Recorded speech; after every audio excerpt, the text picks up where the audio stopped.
Welcome to doctor மைத்லிஸ் music therapy channel. இன்றைய பதிவில் how the environmental factors influences our expertise அப்படின்ற அந்த தலைப்பில் சில செய்திகளை பகிர்ந்துக்கலாம். என்விரான்மெண்டல் ஃபேக்டர்ஸ்னு வரும்பொழுது ஒரு இண்டிவிஜுவலோட social interaction, his ability to interact with people, அப்புறம் சோஷியல் இன்ட்ராக்ஷனில் இருக்கிற மற்றவங்களோட நாலேஜு இவனுக்கு எப்படி ஹெல்ப்ஃபுல்லாக இருக்குது, அப்புறம் கிளைமேட்டிக் கண்டிஷன், அப்புறம் இவரோட இண்டிவிஜுவல் ஃபிசிக்கல் ஃபிட்னஸ், இவரோட இண்டிவிஜுவலோட ஒரு involvement in learning new things, இண்டிவிஜுவலோட சில முக்கியமான அனலைசிங் எபிலிட்டி, படிச்சுக்கிறோம், படித்து அதை எப்படி ஆர்கனைஸ் பண்ணிக்கணும் அப்படின்னு தெரியணும் இல்லையா. இதுபோல் சில ஃபேக்டர்ஸ் எல்லாம் ஒருத்தரோட எக்ஸ்பர்டைஸ்க்கு நல்ல துணை புரியும்.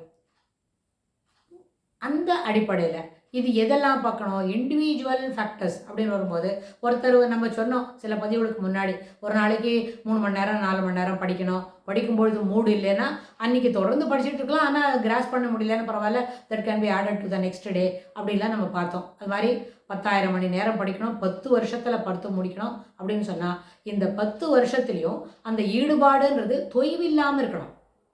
தொடர்ந்து அந்த involvement to accumulate knowledge, accumulate the factors which are relative to our expertise. எந்த ஃபீல்டில் நம்ம வளர்த்துக்கணும்னு நினைக்கிறோமோ அதுக்கு தொடர்புடைய செய்திகளை நம்ம தொடர்ந்து படிச்சுக்கிட்டே இருக்கணும். ஒரு ஆய்வு கட்டுரை எழுதணும்னு சொன்னால் 2 பேஜ் படிச்சுட்டு எழுதினா அது பேர் ஆய்வு கட்டுரை இல்லை. Nobody will accept it as ஆய்வு கட்டுரை. ஆய்வு செய்து அந்த ஆய்வுகளோட எண்டில் கிடைக்கிற முடிவு தான் அது ஆய்வு கட்டுரையாக எழுத முடியுமே தவிர, ஒரு சின்ன ஒரு ரஃப் டிராஃப்ட், இப்போ சில பதிவுக்கு முன்னாடி ஜோவியலாக ஒரு வார்த்தை சொன்னோம், கிராஷ் கோர்ஸ்னு. கிராஷ் கோர்ஸு பண்ணிவிட்டு ஒரு எக்ஸ்பர்ட்டாக ஆக முடியாது. யாரோ சொன்ன செய்திகளெல்லாம் நம்ம தொகுத்து எழுதிட்டு அது நம்மளோட எக்ஸ்பர்டைஸாக அதெல்லாம் காட்ட முடியாது. It is not yours. Individual expertise differs from collected from other books and other things. அது வேறு, இதுக்கு அதுக்கும் தொடர்பு இல்லை. இது வேறு செய்தி, அது வேறு செய்தி. அப்போது எக்ஸ்பர்டைஸ்ன்னு வரும்பொழுது தன்னுடைய திறமையை, தன்னுடைய திறனான முடிவு, தன்னுடைய டைரக்டாக கலெக்ட் பண்ணிக்கிட்ட இன்ஃபர்மேஷனை நம்ம எவ்வளோ தூரம் எடுத்து சொல்ல முடியறது அப்படின்னு. ஸோ ஒரு பேக்கெட்டில் கையை போட்டுக்கிட்டு சொல்ல வந்த செய்திகளை தடையில்லாமல் 1 மணி நேரம் நம்மளால் ஒரு சப்ஜெக்டில் பேச முடியும்னு சொன்னால் is having some good knowledge இந்த சப்ஜெக்ட் அப்படின்னு சொல்லுவாங்க. அந்த நாலேஜுன்ற வார்த்தையை இன்னும் கொஞ்சம் ஆட் பண்ணி, இன்னும் கொஞ்சம் கூட்டி நம்ம அதில் என்ன பண்ணோம், நம்மளோட ஒரு ஆய்வோ சிறப்பான செய்தியோ சொல்கிறோம்னு சொன்னால் அந்த knowledge over the period when it get accumulated you have been termed as ஒரு எக்ஸ்பர்ட் in the field அப்படின்னு சொன்னால். ஆனால் தொடர்ந்து அந்த வேலை செய்யணும். ஓவர் நைட்டு பண்ண முடியாது. நாலேஜ் அக்குமுலேட் பண்ணிக்கிறதுக்கே கொஞ்சம் வருஷம் பிடிக்கும். கொஞ்சம் வருஷன்றது மினிமம் 7-8 இயர்ஸ் அந்த மாதிரி ஆகும். அந்த 8 to 10 இயர்ஸ் இருக்கிற அந்த 2 இயர்ஸ் பீரியடில் you can continue to accumulate knowledge. In that period you can give some lecture about your accumulated information வச்சு, ஆர்கனைஸ் பண்ண மெசேஜை வச்சு ஒரு சில லெக்சர் கொடுத்தமான slowly you are travelling towards expert அப்படின்ற அந்த மைல்கல்லை நோக்கி நம்ம முள்ள நடக்கிறோம் அப்படின்னு ஆகும். ஸோ இந்த அடிப்படையில் அது இண்டிவிஜுவலோட திறமையை பொறுத்து இருக்கு.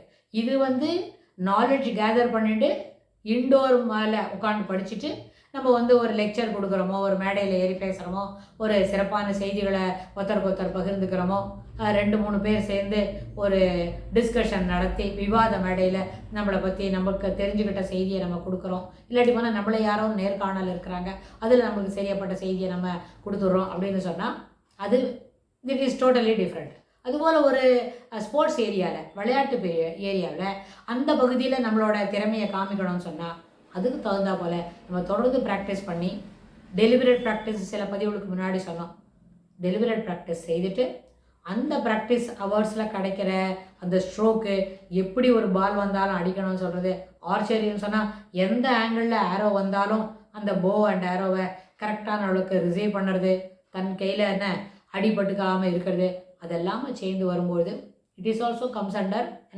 எக்ஸ்பர்ட் தான் அப்படின்னு. குதிரை ஏற்றம், வாழ்வீச்சு, அம்பு எய்தல் அப்படின்னு எந்த விதமான விளையாட்டு துறையாக இருந்தாலும் அந்த விளையாட்டு துறையில் தன்னை சிறப்புப்படுத்திக்கிட்டு மேம்படுத்தி காட்டிக்கணும்னு சொன்னால் அது ஒரு எக்ஸ்பர்ட் தான் அப்படின்னு நம்ம கிளைம் பண்ண முடியும். அவங்களும் ஒரு எக்ஸ்பர்ட் தான். ஆனால் இந்த எக்ஸ்பர்ட்ன்ற வார்த்தையை ஒரு சப்ஜெக்டில் நாலேஜ் இருக்கிறவங்கன்னு சொன்னால் ஒன்று போல் நாலேஜ் உள்ளவங்க, திறமையாக ஆழ்ந்த அறிவு உடையவங்க நிறைய பேர் இருப்பாங்க. ஒரு தமிழ் இலக்கணம், தமிழ் இலக்கிய வரலாறு பற்றி ஒருத்தர் பேசுகிறாங்கன்னா அதுபோல் இலக்கிய வரலாறு போல் பேசுகிறதுக்கு தொடர்ந்து நிறைய பேர் இருப்பாங்க. நிறைய பேருக்கு அக்குமுலேட்டட் நாலேஜ் இருக்கும். சாங்கோபாங்கமாக பேசுவாங்க, சரளமாக எடுத்து நிறைய கம்பராமாயணத்துலேருந்து ஒரு செய்யுளெல்லாம் சொல்லி பாசுரங்கள்லேருந்து சில பாசுரங்களெல்லாம் மேற்கோள் காட்டி தொடர்ந்து சிறப்பாக பேசுவாங்களா இருக்கும்.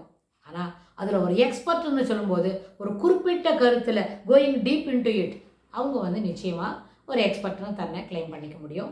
அவங்க கிளைம் பண்ணிக்கிறது இல்லாமல் நம்ம சோஷியல் இன்ட்ராக்ஷனில் நம்ம அதுபோல் ஒரு லெக்சரை கேட்கும்பொழுது நம்மளே அவங்களுக்கு அந்த டேகை கொடுக்குற அளவுக்கு நம்மளுக்கு தெரியும். அந்த சொல்லக்கூடிய செய்திகளை நம்ம எப்படி இருக்குது, நம்மளுக்கு எப்படி அது கவனமாக வருது, அந்த கவனத்துக்குள்ளே இது எப்படி நிற்கிறது அப்படின்றத நம்ம யோசித்து பார்க்கும்போது அவங்க ஒரு எக்ஸ்பர்ட்ன்றதை நம்ம தெளிவாக புரிஞ்சிக்க முடியும்.